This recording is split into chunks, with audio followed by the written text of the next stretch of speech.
सबसे पहला तो जैसे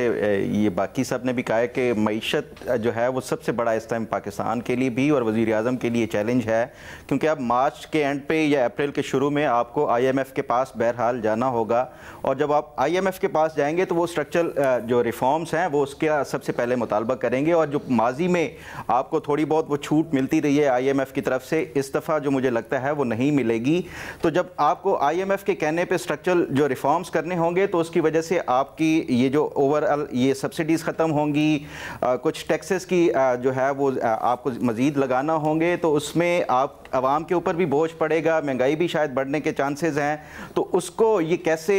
जो हुकूमत है वो करती है, टैकल करती है, क्योंकि ये अगर आपको IMF की तमाम तर जो मुतालबात हैं वो मानने हैं तो वो बहरहाल आपको ये सारे इम्प्लीमेंट करने होंगे। पहला तो ये चैलेंज है कि आपने ये IMF के मुतालबात के लिए कैसे उसको टैकल करना है और आवाम को भी कैसे रिलीफ देना है, ये एक सबसे बड़ा चैलेंज होगा इस हुकूमत के लिए। दूसरा जो मैं समझता हूँ कि मॉरल अथॉरिटी का जो इस हुकूमत के हवाले से एक क्वेश्चन बहरहाल ये उठा रहे हैं अपोजिशन की तरफ से भी तमाम जमातें, ये जो एक इलेक्शन में धांधली के हवाले से, तो उसको शहबाज शरीफ साहब कैसे काउंटर करते हैं। और उसका मेरा ख्याल है कि जो सबसे बेहतरीन हल है इस मॉरल अथॉरिटी को जो काउंटर करने के लिए और अपनी जो एक गवर्नेंस है उसको बेहतर करने के हवाले से, वो ये है कि अपनी ये परफॉर्मेंस कैसे वो बेहतर करते हैं। तो ये मेरा ख्याल है कि ये जो दूसरा एक बड़ा इनके लिए चैलेंज है, इसको कैसे वो करते हैं। और तीसरा, जैसे साफ़ी साहब ने भी कहा कि वो अपने इत्तेहादियों को